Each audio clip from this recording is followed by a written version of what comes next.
दोस्तों, आज की हॉरर स्टोरी सुनाने से पहले मैं आपको एक इंटरेस्टिंग सा स्टैट बताना चाहता हूँ। हमारी कहानियां देखने वाले 80% लोग ऐसे हैं जो हमारी वीडियोस एंजॉय तो करते हैं, लेकिन उन्होंने हमारा चैनल अभी तक सब्सक्राइब नहीं किया है। अगर आप उन 80% लोगों में से हैं तो बस आपको एक छोटा सा काम करना है। इस वीडियो के नीचे आपको एक सब्सक्राइब बटन दिख रहा होगा, बस उस सब्सक्राइब बटन को दबाना है। बस इतना सा काम करना है आपको, और लगे हाथों बेल आइकन भी प्रेस कर देना ताकि हमारी लेटेस्ट वीडियो आते ही आपको सबसे पहले पता चले।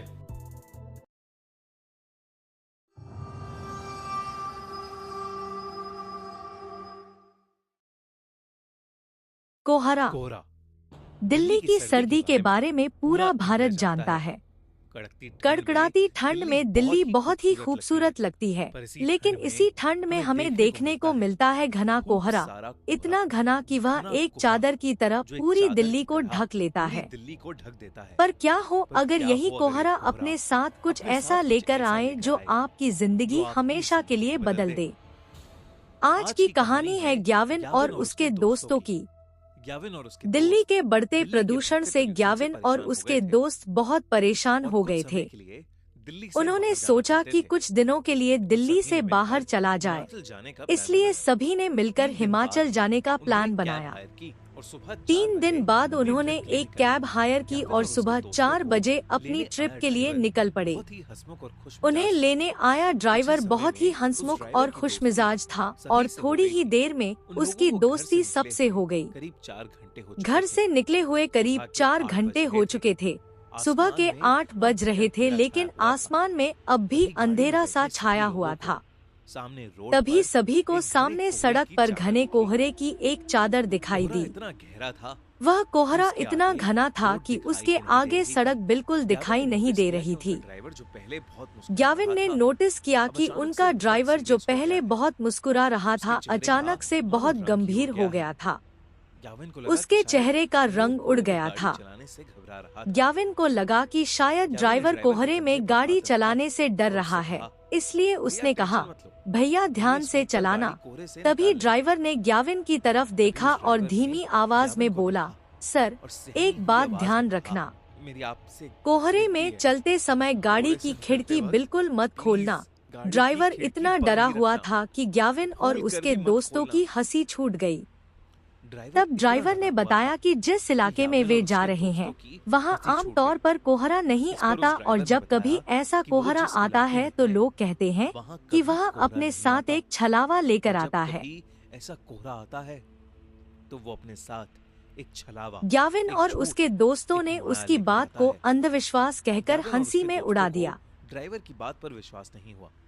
उन्होंने उसकी बात को अंधविश्वास बोलकर नकार दिया, और देखते ही देखते उनकी गाड़ी कोहरे कुछ ही देर में उनकी गाड़ी उस कोहरे के अंदर चली गई। कोहरा उनकी उम्मीद से कहीं ज्यादा घना था और किसी को भी आगे कुछ दिखाई नहीं दे रहा था। तभी गाड़ी में बैठी रिया को अजीब सी बेचैनी होने लगी और उसे सांस लेने में दिक्कत होने लगी। ड्राइवर की बात भूलकर उसने गाड़ी का शीशा खोल दिया और थोड़ा बाहर झुककर सांस लेने लगी। जैसे ही उसने ऐसा किया, ठंडी हवा के साथ कोहरा गाड़ी के अंदर भर गया। कुछ ही सेकंड बाद जब रिया ने गाड़ी के अंदर देखा तो उसके होश उड़ गए। गाड़ी सड़क पर चल रही थी, लेकिन उसके अंदर रिया के अलावा कोई नहीं था। ग्याविन, रवि और ड्राइवर तीनों गायब थे। गाड़ी अपने आप चल रही थी। रिया ने घबराकर दरवाजा खोलने की कोशिश की, लेकिन गाड़ी लॉक थी। वह जोर जोर से चिल्लाने लगी।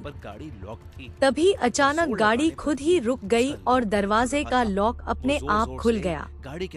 रिया तुरंत गाड़ी से बाहर भागी, लेकिन उसके चारों ओर सिर्फ घना कोहरा था। वह चिल्लाकर मदद मांगने लगी। तभी उसे कोहरे में दूर एक काली परछाई दिखाई दी जो किसी बहुत लंबे आदमी जैसी लग रही थी।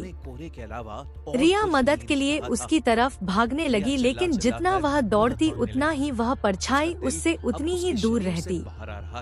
तभी रिया को महसूस हुआ कि उसके पीछे कोई खड़ा है। डर के मारे उसकी हिम्मत नहीं हो रही थी पीछे मुड़ने की, लेकिन जैसे ही उसने पीछे देखा उसकी रूह कांप गई। उसके पीछे लगभग 12 फीट लंबा काला साया खड़ा था। रिया डर से कांपने लगी और तभी अचानक किसी ने पीछे से उसे जोर का धक्का दिया और वह नीचे गिर पड़ी। उसी पल उसने अपनी आंखें खोल दी। वह अब भी गाड़ी के अंदर ही थी।